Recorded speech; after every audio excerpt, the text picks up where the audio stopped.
Hello बच्चों, कैसे हैं आप सभी?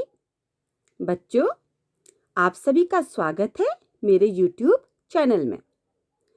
आज हम इस वीडियो में आपकी पाठ्यपुस्तक वसंत में संकलित कविता कठपुतली के प्रश्नोत्तर करेंगे।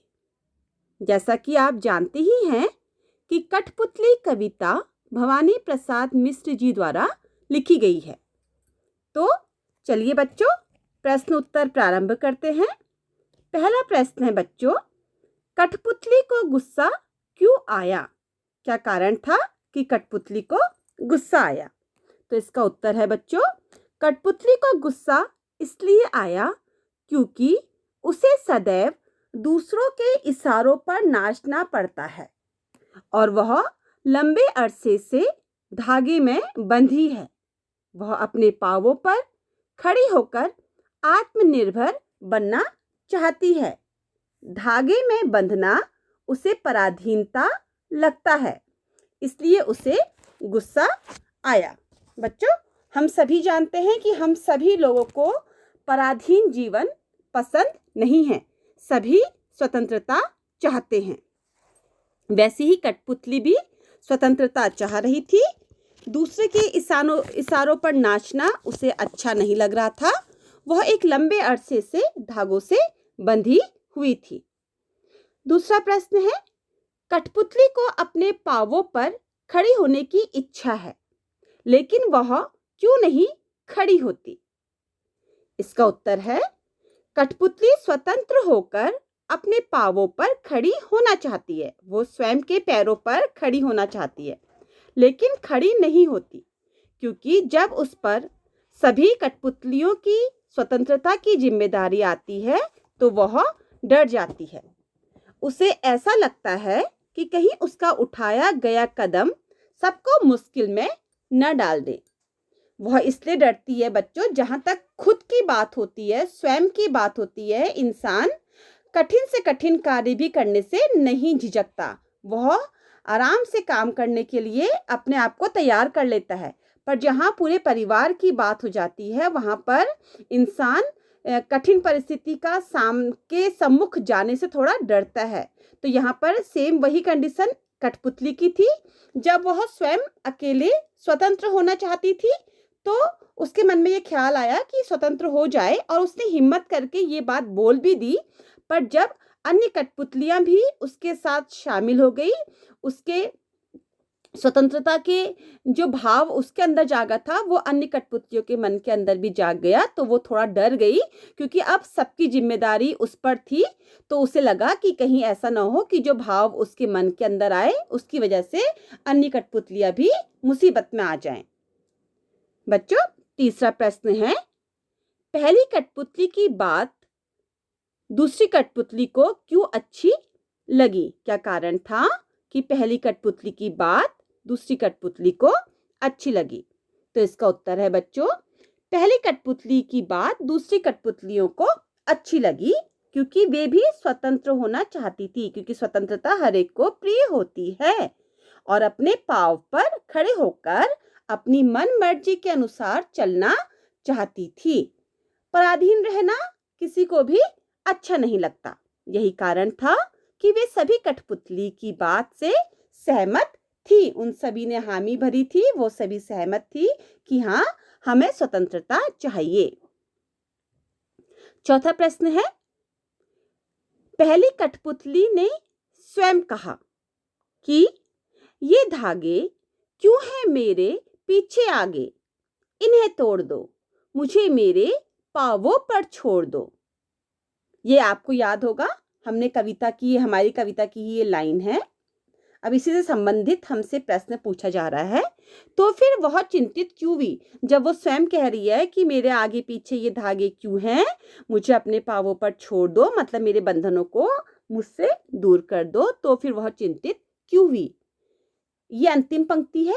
ये जो ऊपर वाली मैंने हेडलाइन लाइन अंडरलाइन की है, ये पहली पंक्ति थी, और ये अंतिम पंक्ति है। वह चिंतित क्यों हुई कि ये कैसी इच्छा मेरे मन में जागी नीचे दिए गए वाक्यों की सहायता से अपने विचार व्यक्त कीजिए। बच्चों, मैंने ये आपका प्रश्न थोड़ा छोटा कर दिया है, ठीक है, तो आपको ये नहीं लिखना है। नीचे दिए गए ये आपने हटा देना है। सॉरी, मैं इसको हटाना भूल गई। तो बच्चों, इसका उत्तर है, हमें सिर्फ इतने का उत्तर देना है कि पहली कठपुतली ने स्वयं कहा कि ये धागे क्यों हैं मेरे आगे पीछे, इन्हें तोड़ दो, मुझे मेरे पांवों पर छोड़ दो। तो फिर वह चिंतित क्यों हुई कि ये कैसी इच्छा मेरे मन में जागी। तो इसका उत्तर है बच्चों, पहली कठपुतली गुलामी का जीवन जीते जीते जीते दुखी हो गई थी। वह गुलामी, परतंत्रता का जीवन, दासता का जीवन जीते जीते दुखी हो गई थी। धागों में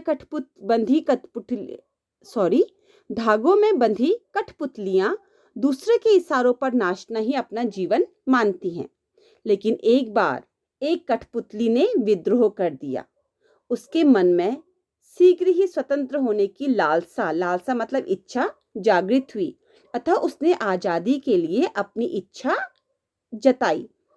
लेकिन सारी कठपुतलियां उसके हाँ में हाँ मिलाने लगी, मतलब उसकी बात का समर्थन करने लगी और उसके नेतृत्व में शामिल होने लगी। लेकिन जब उसे अपने ऊपर दूसरी कठपुतलियों की जिम्मेदारी का एहसास हुआ तो वह डर गई।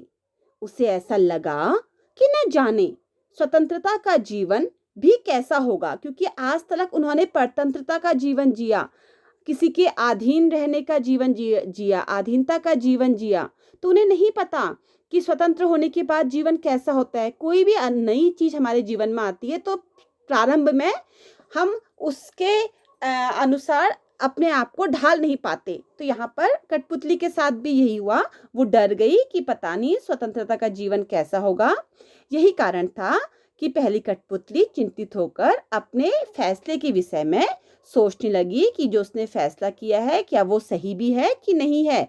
स्वतंत्रता का जीवन कैसा होगा, क्या स्वतंत्रता के जीवन में कठिनाइयां तो नहीं आएंगी बहुत ज़्यादा, और अगर वो उन कठिनाइयों का सामना नहीं कर पाए तो अन्य कठपुतलियों की जिम्मेदारी भी जो उसके ऊपर है तो वह उनसे बाद में उनके विरुद्ध हो सकती है, या वो भी ये कह सकती हैं कि तुम्हारी वजह से ही हमने इस जीवन को चुना था। तो बच्चों, अब कविता से आगे का भी मैंने एक प्रश्न लिया है। बहुत दिन हुए हमें अपने मन के छंद हुए, इस पंक्ति का अर्थ स्पष्ट कीजिए। ठीक है, ये प्रश्न लिया है हमने, तो इसका उत्तर है बच्चों, मैंने आपको बताया था ना शब्दार्थ में कि छंद मतलब क्या होता है। आप देखिए, शब्दार्थ का वीडियो देखिए, मैंने बता रखा है आपको। मैं इसलिए नहीं बता रही हूँ ताकि आप फिर इसी बहाने से वीडियो देखेंगे वाला भी आपकी नॉलेज ज्ञान में जरा वृद्धि हो जाएगी, क्योंकि हमें जब कोई चीज़ नहीं आती है हम तुरंत देखते हैं तो हमें वो चीज़ फिर हमेशा याद रह जाती है। तो इसका उत्तर है बच्चों, बहुत दिन हुए हमें अपने मन के छंद हुए। इसका अर्थ है कि बहुत दिन हो गए हैं, मन का दुख दूर नहीं हुआ और न मन में खुशी आई। अर्थात कठपुतलियां परतंत्रता से अत्यधिक दुखी हैं। उन्हें ऐसा लगता है जैसे वे अपने मन की चाह को जान ही नहीं पाती। पहली कठपुतली के कहने से उनके मन में आजादी की उमंग जागी। वो बहुत दिनों से परतंत्रता वाला जीवन जी रही थी, जिसके कारण वह दुखी थी। उनके जीवन में कोई भी खुशियां नहीं आई थी। और जब पहली कठपुतली ने अपने मन की बात, स्वतंत्रता की बात सबके सामने कही, तो उसकी मन की बात को जानकर जो अन्य कठपुतलियां थी उनके मन में भी आजादी की एक उमंग, एक आस जाग गई। बच्चों, दूसरा प्रश्न है, नीचे 2 स्वतंत्रता आंदोलन के वर्ष दिए गए हैं। पहला वर्ष है 1857। आप सबको पता है 1857 की क्रांति का काफी जिक्र है, काफी लोग जानते हैं इसके बारे में।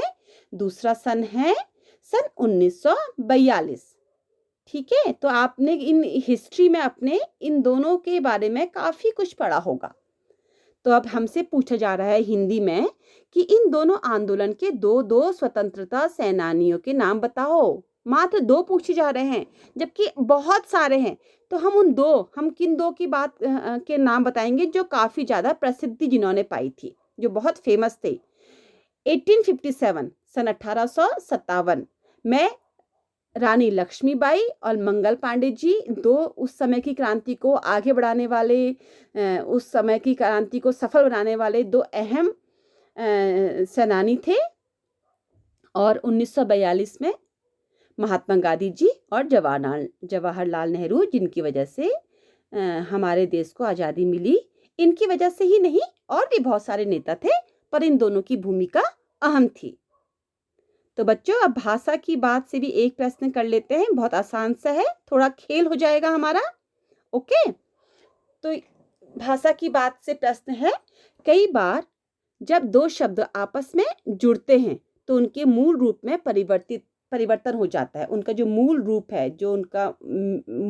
है, वो बदल जाता है, कह रहे हैं। कठपुतली शब्द में भी इस प्रकार का सामान्य परिवर्तन हुआ है। जब कठपुतली दो शब्दों से मिलकर बना है। अब कौन से दो शब्द है ये?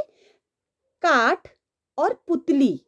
ठीक है, काठ और पुतली शब्द से मिलकर कठपुतली बना है, और इसे बोलने में सरलता आ गई, आसान सा हो गया। इस प्रकार के कुछ शब्द बनाइए, जैसे काठ से कठ, काठ जो है से बना कठ फोड़ा, आपने सुना होगा ना, कठ फोड़ा चिड़िया का नाम एक, और कठ गुलाब। ऐसे ही हाथ और करघा से क्या शब्द बना? हथकरघा। हाथ और लकड़ी से हथकड़ी। सोन और परी से सोनपरी। मिट्टी और कोड से मट कोड या मट मैला। हाथ और गोला से हथ गोला। सोन और जूही से सोन जूही। बच्चों, ऐसे ही शब्द आप भी बनाइए।